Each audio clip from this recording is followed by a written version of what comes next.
Subscribe कीजिए ध्येय IAS channel को और बेल आइकन को दबाइए लेटेस्ट वीडियो सबसे पहले देखने के लिए।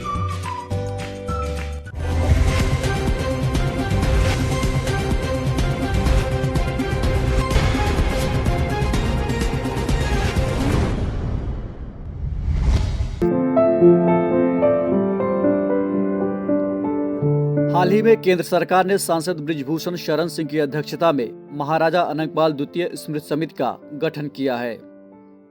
यह समिति उन तथ्यों का पता लगाएगी जिनसे यह साबित हो सके कि दिल्ली के संस्थापक महाराजा अनंगपाल द्वितीय थे।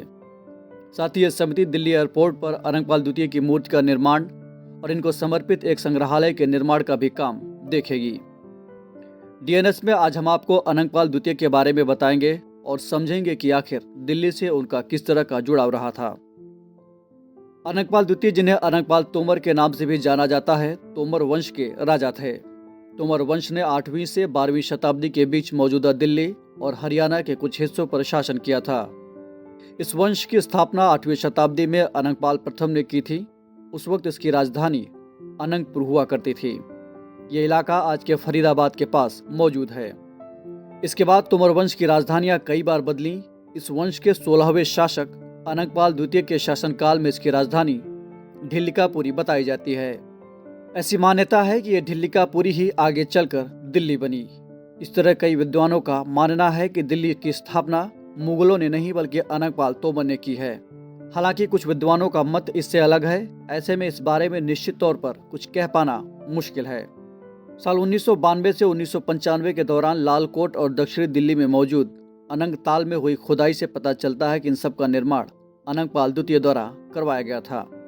भारतीय पुरातत्व सर्वेक्षण के पूर्व संयुक्त महानिदेशक BR मणि कहते हैं कि इस क्षेत्र में तोमर शासन से जुड़े कई शिलालेख और सिक्के पाए गए हैं। इन सिक्कों और शिलालेखों से पता चलता है कि तोमर पांडवों के वंशज हैं।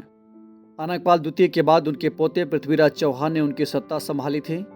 तराइन के युद्ध में मोहम्मद गोरी द्वारा पृथ्वीराज को पराजित किए जाने के बाद साल 1192 में दिल्ली सल्तनत की स्थापना हुई थी। गौरतलब है कि अभी हाल ही में महाराजा अनंगपाल तोमर की स्मृति में एक चित्रकला कार्यशाला यानी पेंटिंग वर्कशॉप का आयोजन किया गया था।